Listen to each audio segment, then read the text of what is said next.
Regular ৫-৬ ঘন্টা bus journey করতে করতে আমার অবস্থা একদম খারাপ। সেখানে আনসু তো ছোট বাচ্চা, এতটা জার্নি ও একদমই নিতে পারছে না। So hey guys, welcome back to my channel. কেমন আছো তোমরা সবাই? নিশ্চয়ই ভালো আছো, আর আমি তো সব সময় ভালো থাকি। আজকাল বাচ্চারা খুব কম বয়সী বড় বড় রোগে আক্রান্ত হচ্ছে। এর একমাত্র কারণ হলো খুব আর্লি এজে এদেরকে স্কুলে পাঠানো। স্কুলে হয়তো বা এরা 2 থেকে 3 ঘন্টার মতন থাকছে, কিন্তু স্কুলে যাওয়ার জন্য প্রতিদিন এদেরকে রেডি হওয়া কিংবা যাওয়া আসার যে টাইমটা, এই টাইমের জন্য কিন্তু এরা ঠিক মতন ঘুম, খাওয়া দাওয়া এবং কি রেস্টও নিতে পারে না। কম এজে স্কুলে যে যদিও এরা অনেক কিছু শিখতে পাচ্ছে, কিন্তু এতটা জার্নি কম এজে করে এদের হেলথের অবস্থা কিন্তু খুব খারাপ হয়ে যাচ্ছে। তাই যদি তোমার যুগের সাথে তাল মিলাতে গিয়ে বাচ্চাকে স্কুলে পাঠাতেই হয়, তাহলে প্লিজ এমন কোনো স্কুল চুজ করো যেটা বাড়ির থেকে খুব কাছে আর জার্নিটা একটু কম হয়। আমাদের বাড়ির কাছে তেমন কোনো ভালো প্লে স্কুল নেই, তাই আনশুকে আমরা কৃষ্ণনগর একটা প্লে স্কুলে অ্যাডমিশন করিয়েছিলাম, যেটা আমাদের বাড়ি থেকে প্রায় 40 মিনিটের মতন লাগে গাড়িতে। তবে বাসে যেতে 40 মিনিট আর 40 মিনিট হয় না, 40 মিনিট 1 ঘন্টা 40 মিনিট হয়ে যায়।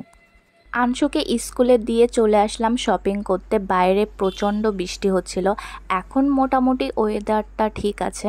বাড়ির যাবতীয় যা লাগবে সব কিছু লিস্ট করে নিয়ে এসেছি।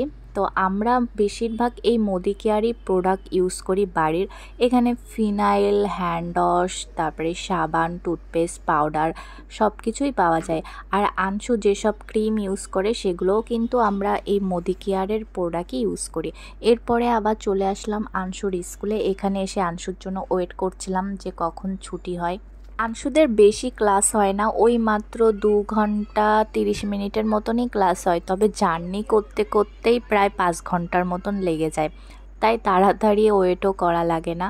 এরপরে আনশুকে আবার রেডি করে আমরা এখন চলে যাব বাস স্ট্যান্ড। এখান থেকে উঠলেও বাস পাওয়া যায়, তবে বাসটা খুব ভিড় থাকে, এই জন্য আমি আবার সেই বাস স্ট্যান্ডে যাই, তারপরে ফাঁকা বাসে সিট নিয়ে আসি।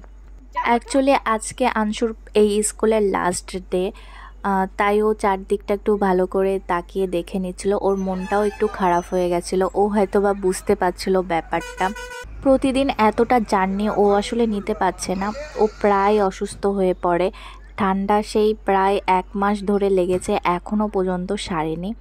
আর এই 2 মাস জার্নি করতে করতে ও এতটা রোগা হয়ে গেছে, দেখলেও মায়া লাগে। এই জন্য আমরা ডিসাইড করলাম যে ও আগে যে স্কুলে পড়তো সেই স্কুলেই ওকে আবার অ্যাডমিশন করাবো।